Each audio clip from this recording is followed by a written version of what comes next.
আজি 25 বছৰৰ পৰা ৰখি আছিলোঁ দলে মোক প্ৰাৰ্থিত্ব দিব বুলি। 2001 চনত প্ৰথম মই আবেদন কৰিছিলোঁ। প্ৰথম আবেদন মই 2001ত কৰিছিলোঁ। তাৰপিছত 2006ত জালুকবাৰীৰ পৰা খেলিব দিলে। তাৰপিছত আৰু সুদীৰ্ঘ 15 বছৰ মোক প্ৰাৰ্থিত্বৰ পৰা বঞ্চিত কৰিলে। আজি জীৱনৰ এটা ডাঙৰ সপোন মোৰ যে মোৰ মায়ে মোক আজি ভোট দিছে, মোৰ পৰিয়ালে মোক আজি ভোট দিছে আৰু মই নিজৰ ভোটটো নিজে দিছোঁ। আজি বিৰাট ডাঙৰ হৈ গৈছে আৰু ভাল লাগিছে আজি। নিজৰ ভোটটো নিজে দিব পাৰিছোঁ। বহুত সংগ্ৰামৰ পিছত, বহুত কষ্টৰ পিছত পাইছোঁ আৰু এইখিনি ইমান কষ্ট পাব নালাগিছিল আচলতে। ইমান যোগ্যতা থকাৰ পিছত, ৰাইজে ভাল পোৱাৰ পিছত মই আগতে সুবিধাটো পাব লাগিছিল। বাছ ষড়যন্ত্ৰৰ বলি হৈ থাকিলোঁ। এইবাৰ মুকলিভাৱে ওলাই আহিছোঁ। ৰাইজৰ আশীৰ্বাদ আছে আৰু মই একচেটিয়াভাৱে মই ৰাইজৰ আশীৰ্বাদটো উপলব্ধি কৰিছোঁ অঞ্চলৰ প্ৰতিটো অঞ্চলত।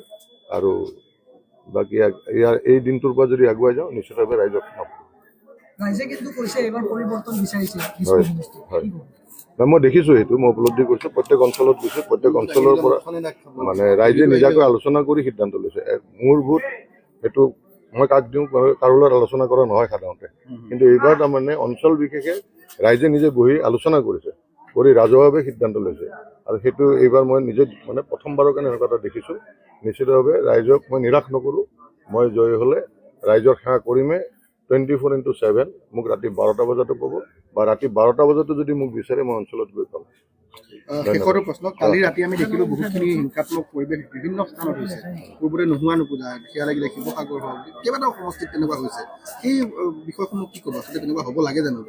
একেবাৰে নালাগে। ইয়াত জয়ন্ত কুমাৰ দাসৰ সেয়া জন্মস্থান আৰু সেইটো এটা মূল কথা আপোনালোকে মনত ৰাখিব যে ইয়াত হিংসাত্মক কাৰ্যকলাপ হ'ব প্ৰশ্ৰয় নিদিওঁ, একেবাৰে নিদিওঁ। আমাৰ ইয়াত গোটেই মোৰ লগত থকা চব স্থানীয় ডেকা ল'ৰা বিশেষকৈ যি ঘূৰি আছে সকলোৱে এটাই কথা যে আমাৰ ঘৰত আমাৰ এই দিছপুৰত কোনো গণ্ডগোল হ'ব নোৱাৰিব আৰু সেই কথাত আমি আমাৰ পৰা মেইনটেইন কৰিছোঁ।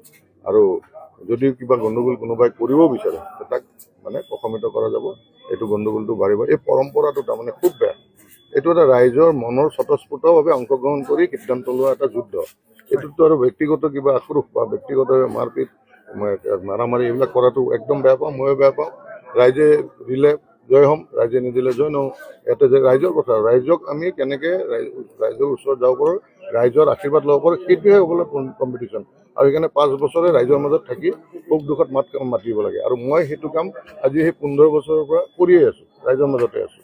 এই ক'ভিডৰ দিনৰ পৰা, এভিকশ্যনৰ সময়ৰ পৰা চব সময়তে মই ৰাইজৰ মাজত আছোঁ আৰু সেইকাৰণে ৰাইজে এইবাৰ আশীৰ্বাদ দিছে। যদিহে EVM বা সেনেকুৱা কিবা গণ্ডগোল নহয় তেতিয়াহ'লে মই ভাবোঁ যে ৰাইজৰ আশীৰ্বাদৰ জৰিয়তে মই আগুৱাই যাব পাৰিম। প্ৰথমবাৰৰ কাৰণে মায়ে আৱেগিক মুহূৰ্ত হয়তো। কিমান দিনৰ পৰা কিমান মন্দিৰে গৈ কিমান সেৱা পূজা কৰি এটা এনেকুৱা অৱস্থা হৈছে, মানে এনেকুৱা লাগিছে মাৰ বয়স হৈ আহিছে, মায়ে কি মোৰ ভোট দিব নোৱাৰিব নেকি? বহুত কথা আছে। এনেই মানুহে কিছুমানে অন্ধভক্তই দুই এটা অন্ধভক্তই মোৰ ক্ষেত্ৰত দুই এটা কথা কৈছে। এইবিলাক ভিতৰৰ কথাবিলাক নাজানেতো আৰু তেওঁলোকে পেইড হয়, পইচা কাৰণে ক'ব লাগে। কিন্তু এই যে মানুহ এজনৰ সংগ্ৰাম এখনত বহুতৰে যে ছেক্ৰিফাইচ থাকে, বহুতৰ যে ত্যাগ থাকে আৰু সেই ত্যাগটো ঘৰখনৰো যে থাকে, এই কথাবিলাক এইকাৰণে উপলব্ধি হৈছে আৰু সেইকাৰণে অলপ আৱেগিক হৈছে। ধন্যবাদ।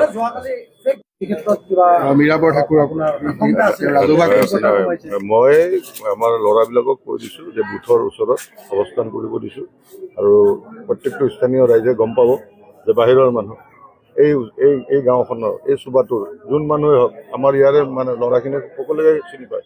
সেইকাৰণে মই একদম মানে ৰেডি ৰাখিছোঁ যাতে এনেকুৱা অচিনাকি মানুহ আহে তেতিয়াহ'লে নিশ্চিতভাৱে পুলিচ প্ৰশাসনক খবৰ দিব দিছোঁ, মোকো খবৰ দিব দিছোঁ আৰু পুলিচ প্ৰশাসনক খবৰ দিব দিছোঁ।